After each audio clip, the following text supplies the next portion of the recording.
अमरपुर एक सुंदर सा गांव था जहां की सुबह पक्षियों के चहचहाने से होती थी। उसी गांव के चौक पर रघुवीर ने रेडी पर पत्ता गोभी का ढेर लगा रखा था। सूरज सिर पर था और रघुवीर के चेहरे पर निराशा थी। गोभी ले लो, ताजी पत्ता गोभी ले लो। अरे रघुवीर, कल भी तो गोभी ही लाया था। क्या तेरे खेत में इसके अलावा और कुछ नहीं उगता? घर में सब अब गोभी देखकर मुंह बनाने लगे हैं। क्या करूं काकी, खेत में फसल ही यही हुई है। बहुत सस्ती दे रहा हूँ, 2 किलो ले लो। नहीं रे बेटा, मुफ्त में भी देगा तो कोई नहीं खाएगा। कुछ नया लाया तो बता देना।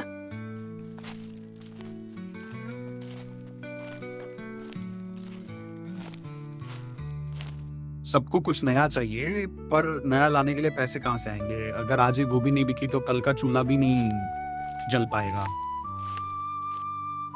क्या हुआ रघुवीर? आज फिर गोभी का ढेर घर ले जा रहा है? हाँ गोपाल, कोई भी इसे खरीदने को तैयार नहीं है। सब इन पत्ता गोभियों से पक गए हैं। समझ नहीं आता इन पत्ता गोभियों का क्या करूं। भाई, तूने शहर में कुछ समय उस दुकान पर काम किया था ना, जहां लोग इसी गोभी को बारीक काटकर कुछ सफेद पोटली जैसा बनाते थे। क्या नाम था उसका? मोमोज। गोपाल की बात रघुवीर के दिमाग में घर कर गई थी। अगर मैं इन गोभियों को फेंकने के बजाय इनका रूप बदल दूं तो शायद बात बन जाए। वो रसोई में मसालों के साथ कुछ प्रयोग करने लगा। खुशबू फैलने लगी तो उसका पड़ोसी रहीम चाचा अंदर आए।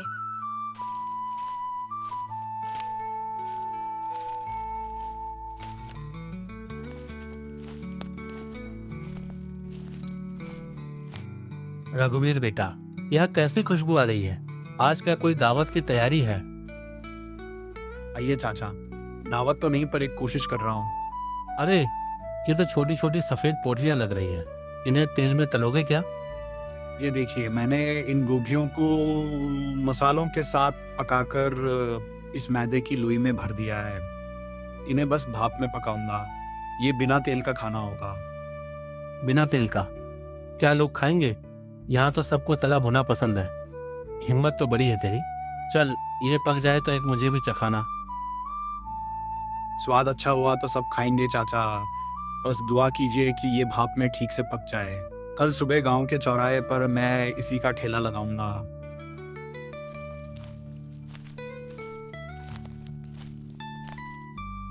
अगली सुबह सूरज की पहली किरण के साथ ही रघुवीर गांव के चौराहे पर पहुंच गया था। पीतल के एक बड़े बर्तन से भाप निकल रही थी। अरे रवीर, आज तेरा ये पत्ता गोभी का ठेला बड़ा चमक रहा है। ये बड़े बर्तन में क्या उबाल रहा है भाई? सुबह सुबह चाय बना रहा है क्या? नहीं किशन भाई, ये चाय नहीं है, इसे मोमोज कहते हैं। शहर का बड़ा मशहूर नाश्ता है। आज पहली बार अपने गांव में लाया हूँ। ओ, क्या नाम तो बड़ा अजीब है, पर खुशबू बड़ी सौंधी आ रही है। इसमें डाला क्या है? वही अपनी ताजी पत्ता गोभी है भाई, बस बनाने का अंदाज नया है। ये देखिए, साथ में ये लाल चटनी भी है। बेटा, ये दिखने में तो बड़ा कोमल लग रहा है। क्या ये बुजुर्गों के खाने लायक है? मेरे दांत अब सब चीजें नहीं चबा पाते। बाबा, ये तो मुंह में जाते ही घुल जाएगा। ये भाप में पका है, बिल्कुल रुई जैसा नरम। आप बस एक बार जरा सा चक्कर देखिए। जैसे ही हरिदास बाबा ने मोमोज का टुकड़ा चबाया, उनके चेहरे पर एक बड़ी सी मुस्कान फैल गई।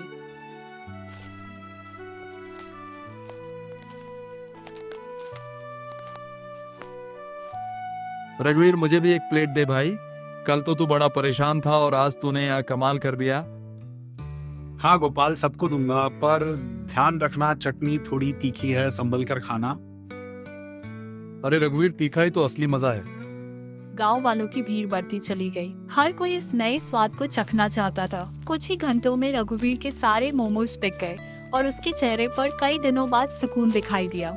दोपहर होते होते रघुवीर की सारी गोभी मोमोज के रूप में बिक गई। कुछ दिनों तक काम तेजी से चला, पर अकेले सारा काम करने से रघुवीर थकने लगा।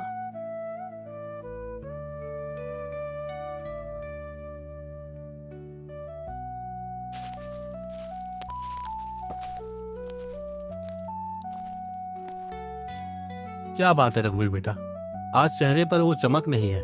काफी थके थके से लग रहे हो।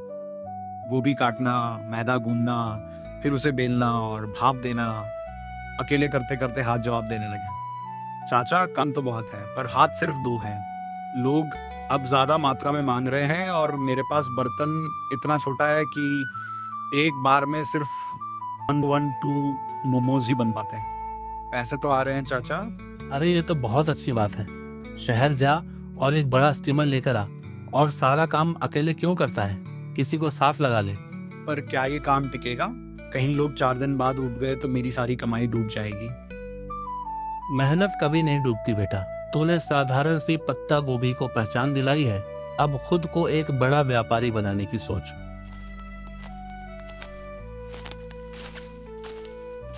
रहीम चाचा की सलाह मानकर रघुवीर कस्बे से 3 मंजिलों वाला ऊंचा स्टील का स्टीमर और सब्जी काटने की मशीन ले आया।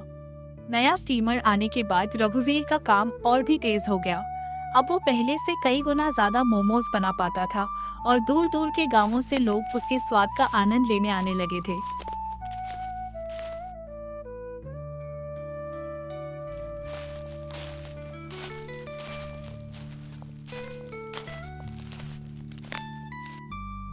वाह भाई रघुवीर, ये क्या रॉकेट ले आया आज?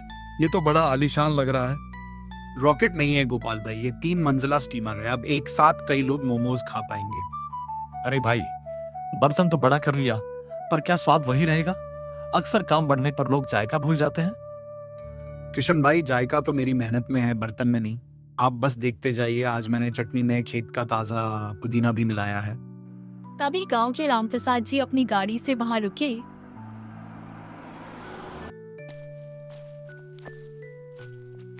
और मोमोज चखने के बाद बहुत प्रभावित हुए।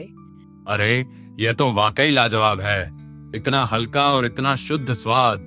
हैरानी की बात तो यह है कि गांव के माहौल में तुमने इतनी सफाई और हाइजीन का ध्यान रखा है। रघुवीर, क्या तुम कभी शहर आकर अपना स्टॉल लगाना चाहोगे? साहब, शहर में तो बहुत लोग हैं। मैं चाहता हूँ कि मेरे गांव के लोगों को यहीं पर अच्छी और नई चीजें खाने को मिले। मैं यहीं रहकर अपने काम को बड़ा बनाना चाहता हूँ। बहुत खूब, तुम्हारी यह सोच देखकर अच्छा लगा। हम तुम्हारी मदद करेंगे ताकि तुम एक छोटी सी पक्की दुकान खोल सको। अगले हफ्ते उन्होंने तहसील के बड़े अधिकारियों को वहां बुलाया।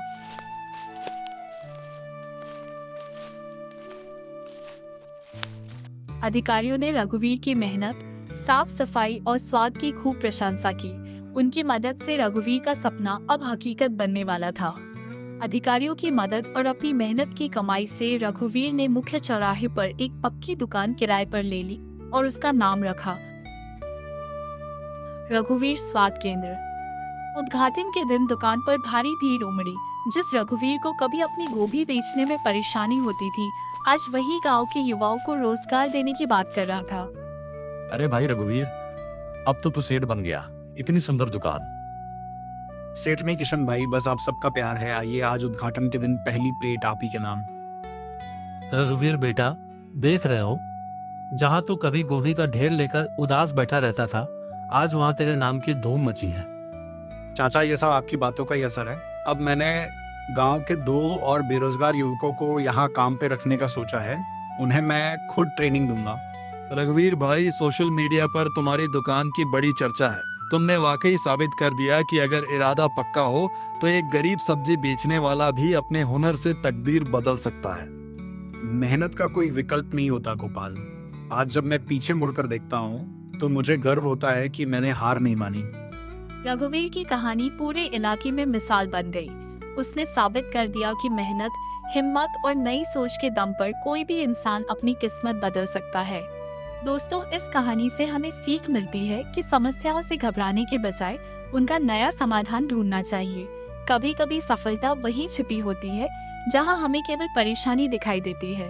तो दोस्तों, आप लोगों को यह कहानी कैसी लगी कमेंट करके जरूर बताएं।